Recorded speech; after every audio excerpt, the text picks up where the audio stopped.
ভালো খবরে মিষ্টি মুখ মাস্ট। গণনার আগে মিষ্টিতেও ভোটের ছোঁয়া। বাঁকুড়ার একটি দোকানে তৈরি করা হয়েছে সন্দেশ। সন্দেশের ওপর তৃণমূল, বিজেপি, সিপিআইএম, কংগ্রেসের প্রতীক। প্রত্যেকটা দলীয় প্রতীকের জন্য আমরা একটা করে মিষ্টি তৈরি করেছি। তো সেইগুলো কাস্টমারকে আমরা নর্মালি কাস্টমারকেও দেওয়া হচ্ছে, অনেক দলের তরফ থেকে অর্ডার করা হচ্ছে। মোটামুটি সবগুলোরই কম বেশি করে ডিমান্ড আছে। আমি ধরুন কোনো রাজনৈতিক দলের সঙ্গে সক্রিয়ভাবে যুক্ত নেই বা রাজনীতি করিও না, তো বাড়িতে সবাইকে দেখানোর জন্য আমি ওই মিষ্টিগুলো একটা করে অ্যাটলিস্ট নিয়ে যাবো বাড়িতে আজকে। হুগলির পান্ডুয়াতেও মিষ্টিতে রাজনীতির রং। তৃণমূল, বিজেপি, সিপিআইএম এর সিম্বল দেওয়া সন্দেশ। সবুজ এবং গেরুয়া রঙের রসগোল্লা।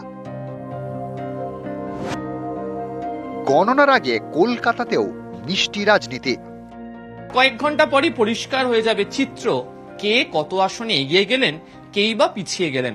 তবে ভোটের বাজারেও ফল যাই হোক না কেন, বাঙালি অন্তত মিষ্টি ছাড়া চলতে পারে না। এই রাজ্যের ক্ষেত্রে মিষ্টি মুখ ছাড়া ভোট বা ভোটের ফল তা কি কখনো হতে পারে? ফলে বিভিন্ন রাজনৈতিক দলগুলো তারাও মিষ্টির লড়াইয়ে হাজির। তো বিভিন্ন রাজনৈতিক দলের নেতারা আসছে। হ্যাঁ আসছে, অর্ডারও দিয়েছি। তৃণমূলটাও আর বিজেপি দুটো বেশি বিক্রি আছে মার্কেটে।